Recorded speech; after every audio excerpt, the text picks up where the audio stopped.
भगवते वासुदेवाय।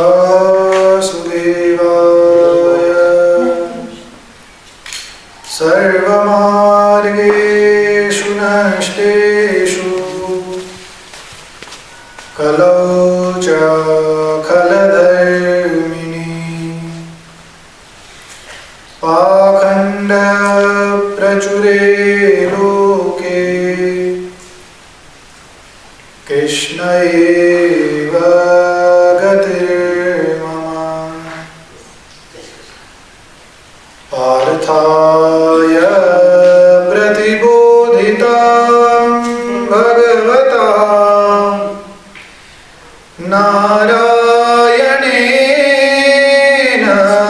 स्वयं व्यासेन ग्रथितां पुराणमुनिना मध्ये महाभारतम्।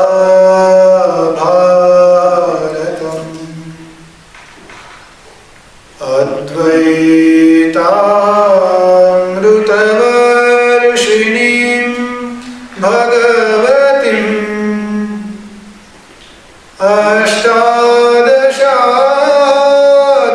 अष्टादशाध्यायिनीम्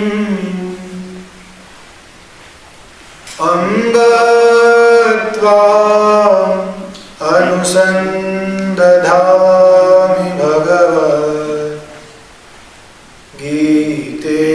भवद्वेषिणि।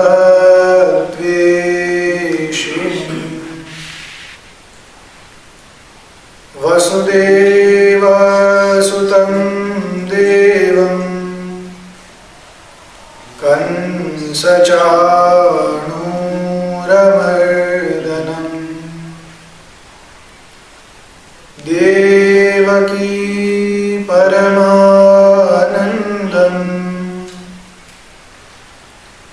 कृष्णं वन्दे जगद्गुरुम्।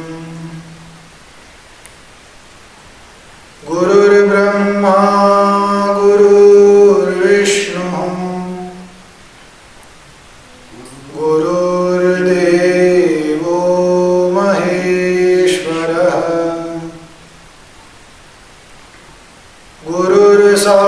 गुरुर्साक्षात् परब्रह्म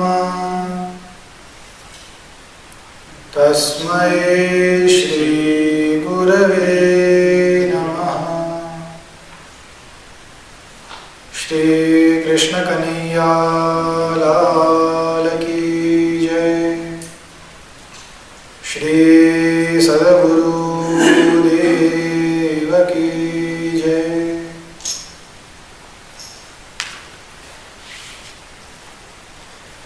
श्रीमद् भगवद गीताजीનો 12મો અધ્યાય ભક્તિયોગ। ભગવાનની અને સદગુરુદેવની કૃપાથી આપણે એક પછી એક શ્લોક જોતા જઈએ છીએ। 20 શ્લોકનો અધ્યાય નાનો અને એમાં 18મો શ્લોક, એટલે ધીરે ધીરે આપણે પૂર્ણાહુતિની પાસે છીએ। 18મા શ્લોકની અંદર ભગવાને અર્જુનને કહ્યું કે સમઃ શત્રૌ ચ મિત્રે ચ તથા માનાપમાનયોઃ શીતોષ્ણ સુખ દુઃખેષુ સમઃ સંગ વિવર્જિતઃ।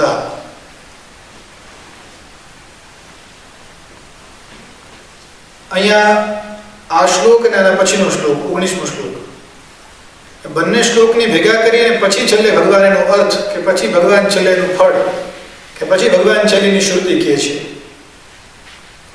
તુલ્ય નિંદા સ્તુતિર્મૌની સંતુષ્ટો યેન કેનચિત અનિકેતઃ સ્થિરમતિઃ ભક્તિમાન મે પ્રિયો નરઃ। આની પહેલા વાત કરી હતી કે ભગવાન હવે દ્વંદ્વ, એક સાથે બે અલગ અલગ વસ્તુઓની વાત કરવાની શરૂ કરે છે। શરૂઆતની અંદર ભગવાને કીધું શત્રુ એટલે કે દુશ્મનોમાં, મિત્રે એટલે કે તમારા દોસ્તોમાં, તમારા સગા સંબંધીઓમાં, તમારા ફ્રેન્ડ્સમાં, સમઃ જે સમાન છે, પછી તથા અને માન અપમાનયો, માન અને અપમાન બંનેની અંદર જે સમાન છે. પછી શીતોષ્ણ સુખ દુઃખેષુ, શીત ઉષ્ણ એ બંને વિરોધી, એકબીજાના અલગ. શીત એટલે ઠંડુ, ઉષ્ણ એટલે ગરમ. શીતોષ્ણ સુખ દુઃખેષુ, સુખ અને દુઃખ એ બંને એકબીજાના વિરોધી. એમાં પણ સમાન રહેવા વાળું. સંગ વિવર્જિતા, જેની અંદર સંગ નથી, જેની અંદર આસક્તિ નથી એવું. આની પહેલા મેં વાત કરી હતી કે ભગવાન બે અલગ અલગ વિરોધાભાસ વસ્તુઓની અંદર જે સ્થિર રહી શકે એને ભગવાને ભક્ત કહ્યું. શું કામ? કેમ કે ભગવાન એ સમજાવવા માંગે છે કે જેની અંદર ભક્તિ છે, જેને મારામાં ભગવત બુદ્ધિ થઈ ગઈ છે, એની નજરમાં પછી સર્વમ વિષ્ણુમયમ જગત, એને આખી દુનિયા ભગવતમય જ દેખાય, એને ઈશ્વર સિવાય કોઈ જગ્યાએ કશું દેખાય જ નહીં. એટલે ભગવાન એ સમજાવવા માંગે છે કે જે વ્યક્તિની બુદ્ધિ ભગવન્મય થઈ ગઈ છે, જે માણસને સંપૂર્ણ સંસારમાં ચરાચર લોકમાં સજીવ, નિર્જીવ, જળ, ચેતન, ગુણ, દોષ દરેકે દરેક વસ્તુમાં જેને ઈશ્વર જ દેખાય છે, એ માણસ આ બધી વસ્તુમાં ઇક્વલ, ન્યુટ્રલ રહી શકે. સમઃ શત્રૌ ચ મિત્રે ચ, દુશ્મનોમાં અને દોસ્તોમાં, તમે તમારા એનિમીમાં અને તમારા ફ્રેન્ડમાં તમે સમાન રહી શકો. તમે બંને સાથે સરખું વર્તન કરી શકો, બંને સાથે એટલા જ પ્રેમથી રહી શકો. ક્યારે થાય? કે જ્યારે તમારા મનમાં વેર ન હોય, જ્યારે તમારા દુનિયાવાળા ભલે તમને શત્રુ કે મિત્ર માની, પણ તમારા મનમાં નથી કોઈ શત્રુ કે નથી કોઈ મિત્ર. આપણને અહીંયા એક વાત કદાચ મનમાં પ્રશ્ન થાય કે ભાઈ, જો ભક્તની દ્રષ્ટિમાં આખો સંસાર ઈશ્વરમય જ હોય, સિયા રામમય સબ જગ જાની, કરમ પ્રણામ જોરી જુગબાની, જેમ તુલસીદાસજીએ રામચરિતમાનસની અંદર સમજાયું કે આ સંપૂર્ણ સંસાર છે એ સીતારામમય છે, બધી જગ્યાએ ભગવાનનો વાસ છે, તો આપણને એમ થાય કે તો પછી જો ભક્ત બધાને જ ભગવાનમય જોતો હોય તો એને દુશ્મન કેવો, એને દોસ્ત કેવો, એને તો બધા સરખા. તો પછી શત્રુ ને મિત્ર શબ્દ ભગવાન શું કામે વાપર્યો? મહાપુરુષો, પંડિતો અને ગુરુઓના મુખ્યથી એવું સાંભળ્યું છે ને એવું વાંચ્યું છે કે ભગવાન અહીંયા કહેવા માંગે છે કે એ ભક્ત માટે તો કોઈ શત્રુ કે મિત્ર નથી, ચાલો, પણ એની સામે જે માણસ છે એના માટે તો ઓલો ભક્ત દોસ્તે હોય, દુશ્મને હોય. જેવી રીતે તમે ભક્તોના ચરિત્ર જુઓ, ઘણા બધા ભક્ત આપણા, દરેકે દરેક ભક્તને ઘણા બધા દુશ્મન હોય જ. સંત કબીરને આખું ગામ ઘણા બધા ગાળો દેતા કે આ તો ઢોંગીઓ છે. ભક્ત નરસિંહ મહેતાને ઘણા બધા એના જ નામના વિરોધીઓ, એના જ ગામના વિરોધીઓ રાજા રામ માંડલિકને ફરિયાદ કરી હતી, નતા જેલમાં પુરાયો. નરસિંહ મહેતાની શત્રુ હતા. તુકારામ બાપા, એને પણ એમના ઘરવાળી ખુદ એમના વિરોધી હતા. તો ભગવાન અહીંયા કહેવા માંગે છે કે ભક્તને માટે તો બધા સરખા છે, પણ સામેવાળો જે માણસ કે જે ભક્ત માટે પોતાના મનમાં દુશ્મની રાખે છે, મેં કહ્યું દરેકે દરેક માણસને એમ ન હોય કે મારું સારું વિચારતો હોય. કદાચ ચાલો આપણામાંથી કોઈ એક ભગવાનનો પરમ ભક્ત છે, હું બધા માટે સારું વિચારું છું, પણ મારા કામથી કે મારા બિહેવિયરથી દુનિયાવાળા બધાને તો મજા નહીં આવતી હોય. કોકને થતું હશે ને કે હું આવે દર રોજ આવી રીતે ભગતિયા વેડા કરતો હશે, તો એ તો મારો શત્રુ થયો, એના માટે હું શત્રુ છું. અને જે માણસ મારી મદદ કરતો હોય, જે માણસને મારું કામ ગમતું હોય, જે માણસને મારો સ્વભાવ ગમતો હોય, એ માણસ કહેશે કે નહીં વિચારો ભગવાનનો માણસ છે, સારું કામ કરે છે, ભગવાનની ભક્તિ કરે છે, તો એના માટે હું મિત્ર છું. એટલે ભગવાને કીધું કે સમઃ શત્રૌ ચ મિત્રે ચ, દુશ્મનમાં અને દોસ્તમાં જે સમાન છે. પછી તથા માનાપમાનયો, માન અને અપમાનમાં પણ જે સમ છે, જેને માન અને અપમાન બંને સરખા. હવે આવું ક્યારે થાય?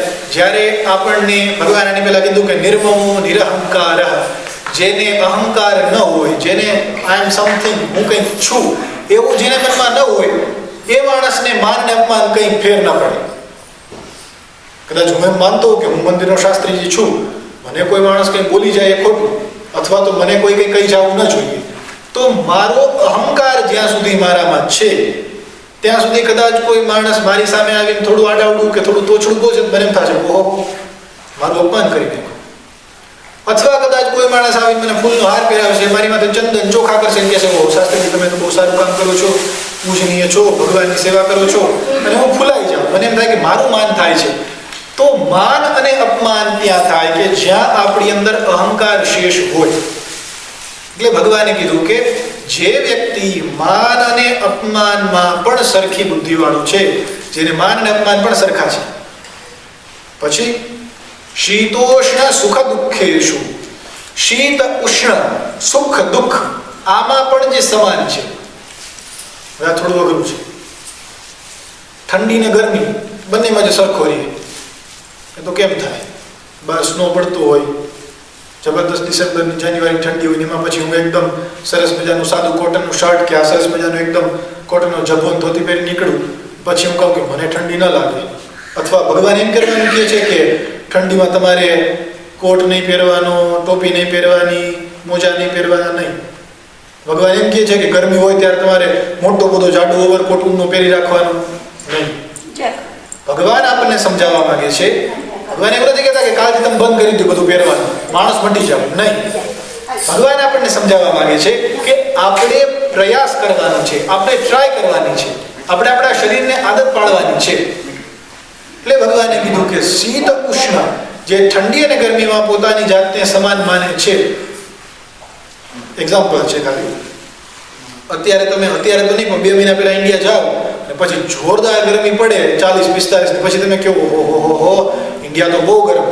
આવો કઈ દેશ હોય, અમારા દેશ જેવી કેવી શાંતિ છે, ઇંગ્લેન્ડમાં ગરમી જ નહીં, તમારે એસી જોઈએ, એસી કાર જોઈએ, બહાર પગ મૂકો તો ફોડલા પડી જાય, ઘણું બધું ટોપી, ઘણું બધું ચશ્મા પહેરવા જોઈએ. તો આપણે આપણા શરીરને જેટલું બગાડશું એટલું શરીર બગડશે. એટલે ભગવાન અહીંયા સમજાવવા માંગે છે કે જો ભગવાનની અંદર બુદ્ધિને સ્થિર કરવી હોય તો પેલા શરીર પ્રત્યે જરાક મોહ, શરીર પ્રત્યે જરાક શોખ ઓછા કરવા, શરીરને થોડું તપાવવું, શરીરને થોડું ટ્રેન કરવું. ઠંડીમાં પણ રહી શકે, ગરમીમાં પણ રહી શકે. શીતોષ્ણ સુખ દુઃખેષુ, અને સુખ અને દુઃખમાં પણ જે સમાન છે. આની પેલા ઘણી વાર આપણે ચર્ચા થઈ ગઈ કે સુખ અને દુઃખમાં સમાન એ રહી શકે કે જેને કોઈ અપેક્ષા, જેને કોઈ એક્સપેક્ટેશન નથી, પણ જેને ઈચ્છા હોય કે ઘણા બધા માણસો બેઠા છે, હું શાસ્ત્રી છું, હું ધોતી જબ્બો પહેરેલો છું, હું જ્યારે બધા માણસો વચ્ચે જાઉં તો બધા ઊભું થઈને મને જય શ્રી કૃષ્ણ કહેવા જોઈએ, તો એ મારી અપેક્ષા થઈ, એ મારી એક્સપેક્ટેશન થઈ માણસો પાસેથી કે માણસો ઊભા થઈને મને પગે લાગે. પણ કદાચ કોઈ માણસ ઊભો ન થાય, ભાઈ કદાચ કોઈનું ધ્યાન નથી કે કદાચ કોઈના નથી માંગતો ઊભું થવામાં, તો તમને બહુ દુઃખ લાગી કે ઓહો આણે મારું અપમાન કરી નાખ્યું, તો એ દુઃખ થયું.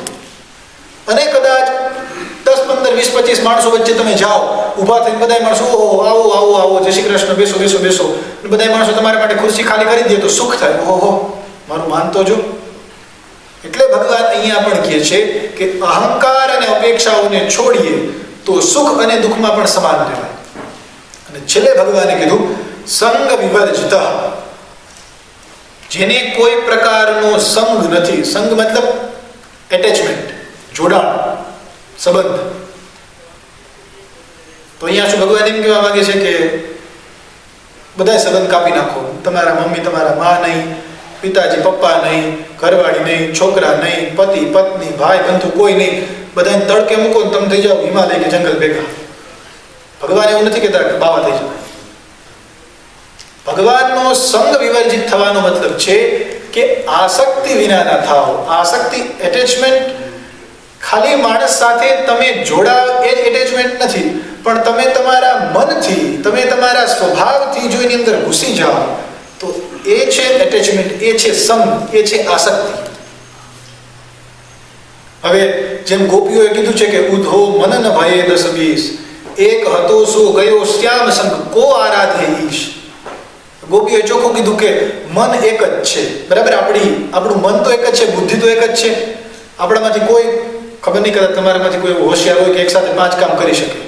હું એક સાથે કહું કે ઓલું બેલે મારવાનું છે, એક હાથે તમારે રાધાકૃષ્ણ ભગવાનની આરતી ઉતારવાની છે, તમને આરતી મોઢે હોય તો પાછળ રામ ભગવાનની આરતી ગવાય છે, પણ તમારે જોર જોરથી રાધાકૃષ્ણ ભગવાનની જ આરતી ગાતી જવાની છે.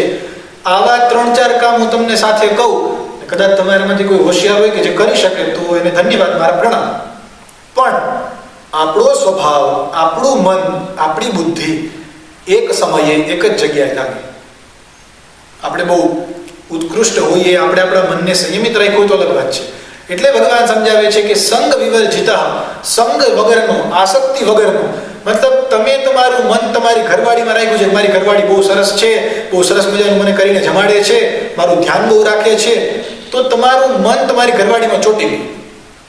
કદાચ તમને હોય કે મારા છોકરા બહુ ડાયા છે. આ યુકેની અંદર કોણ છોકરો પોતાના બાપાનું છોકરા છોકરી માને છે? મારો છોકરો કેવો ડાયો, રોજ સવારે ઉઠી મને જય શ્રી કૃષ્ણ કરે, પગે લાગે, પપ્પા શું કરવાનું છે, કંઈ કામ છે પૂછે અને પછી જ પાણી પીવે. એટલો તમને તમારા છોકરા ઉપર વાલ હોય, હા, પ્રાઉડ હોવો જોઈએ. પણ પછીની અંદર મોહ આવી જાય, બધાની સામે તમે છોકરાના ગુણ ગાવ કે અરે મારો છોકરો લાખોમાં એક ના જેવો છોકરો ક્યાંય ન ચડે. જ્યાં જાવ ત્યાં એમ કે મારો છોકરો, મારો છોકરો, તો આપણે આપણા સંતાનમાં ચોંટી ગયા.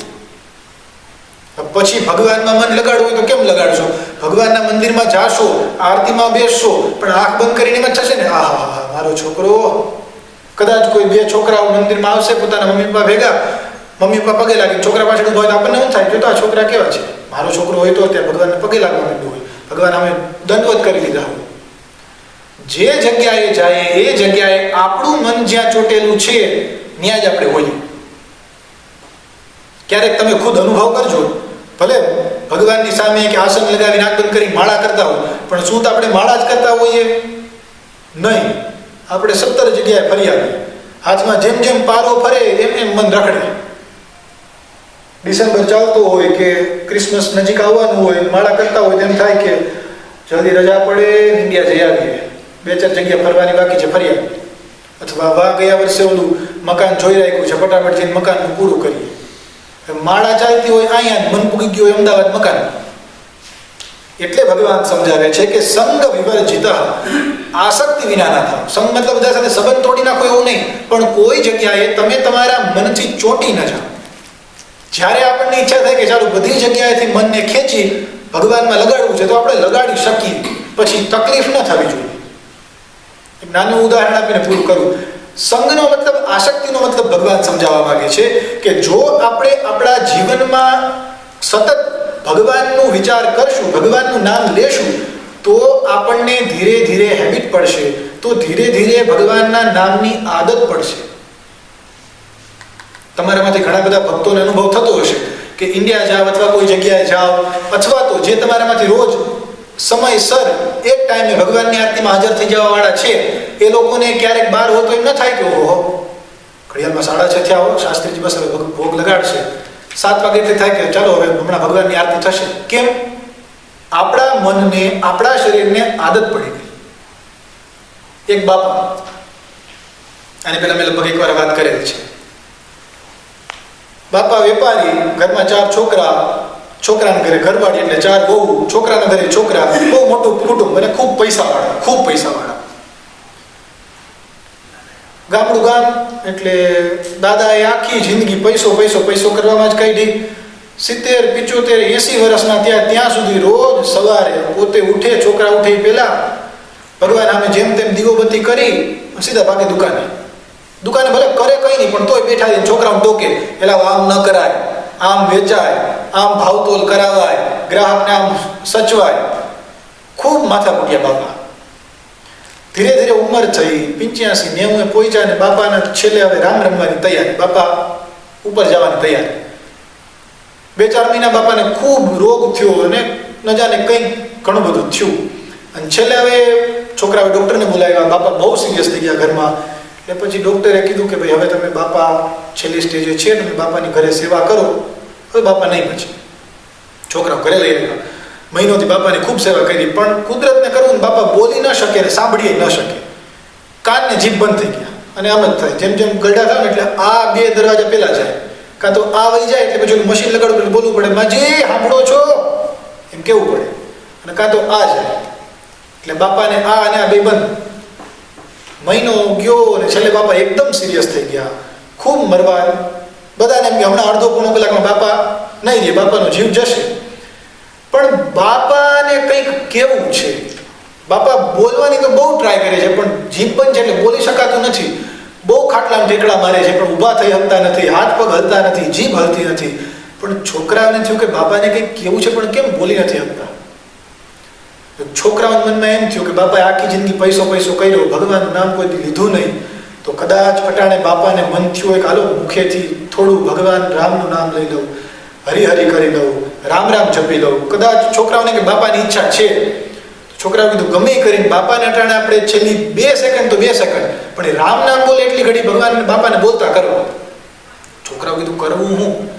તાત્કાલિક ડોક્ટરને ફોન લગાડ્યા. ડોક્ટર ફટાફટ આવી ગયા. ડોક્ટરે કીધું કે ભાઈ બાપા બોલી શકે એમ છે નહીં, હવે તો બાપા પાસે 10-15 મિનિટ માંડ છે.